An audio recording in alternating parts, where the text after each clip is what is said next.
These pictures of Josh Bosworth are the aftermath of what police are calling a mob assault in 5 Points. People really just need to be aware that it could happen to anybody.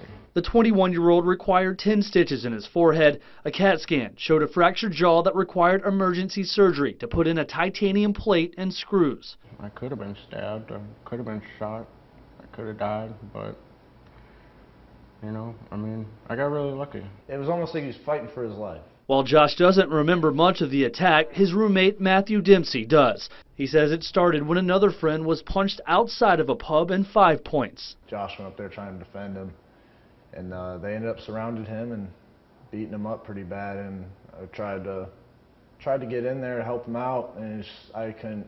The bouncer at the bar, he couldn't even get to him. And then nobody tried to help him. Everyone wanted to stand around with their video cameras on their phones. A Columbia police report states that, quote, 7 to 10 black males began to punch and shove the victim up against the door until the victim fell to the ground, where 1 or 2 began to kick the victim about his chest area and in the head. After everybody starts to run away, one more guy just decides he wants to kick him in the face one last time right before police showed up. Josh's parents, Kathy and Paul Medding, say they received a frantic phone call from his roommate. And he kept screaming, "There's so much blood, there's so much blood, these guys just beat him." His parents say their focus is first on their son, then finding his attackers. They're bullies as far as I'm concerned. They need to be brought to justice, and I will not stop until I find out each and every one of them. While Bosworth says he's lucky to be alive, his parents are now focused on helping making the streets safer. Something's got to be done in the future to prevent this from happening again.